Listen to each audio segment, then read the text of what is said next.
Hello guys! Magandang araw sa inyo. Nandito ngayon tayo sa No Inside Gadget. Napanood mo ba ang mga video ko nakaraan? Eto, meron na naman ako ipapakita sa inyo. Isa na namang mga idea na related sa nakaraang video. Pasok na! Play by Udez.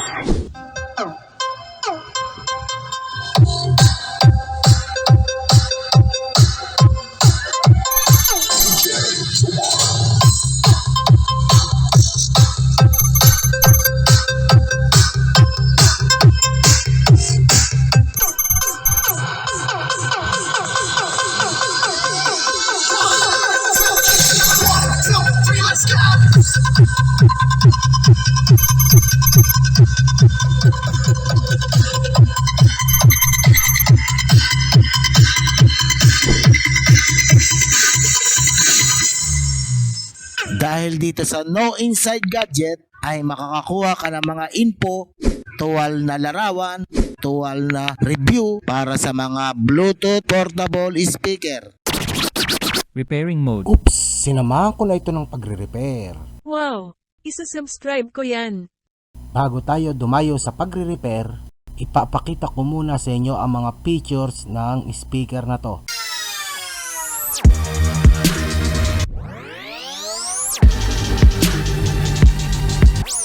At ang top view kung saan makikita ang panel control.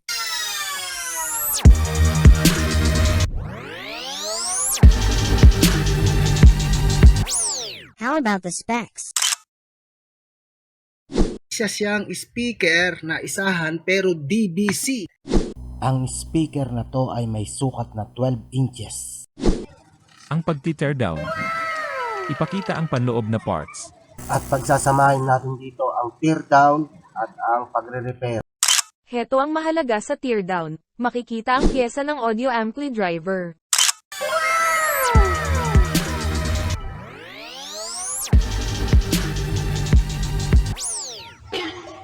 Ito ang battery niya.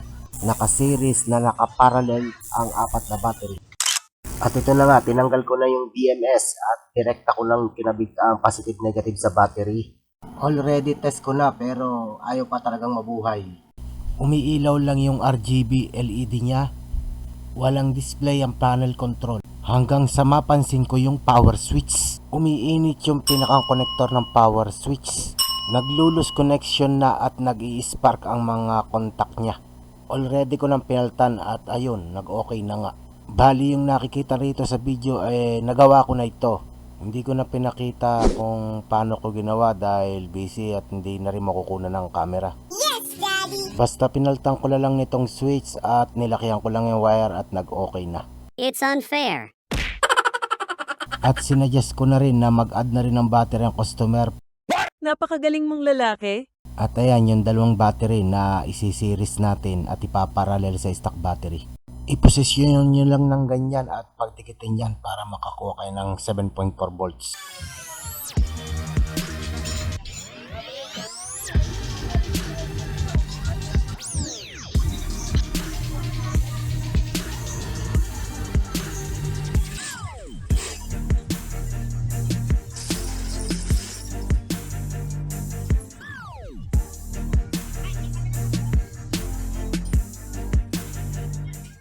At nung matapos na ay nakakuha ko ng mahigit 8 volts. Ayan, full charge ang battery. May sapat na space yung lagayan ng battery. Ayan, mayroon siya nakabang na paglalagyan. At iparallel nyo lang doon sa stock battery dyan sa connector mismo ng board. Hindi ko sukat akalain na talagang sa switch talaga nang galing ang problema. Pero ayan, nakita nyo medyo maitim yung switch at tag-init talaga yan.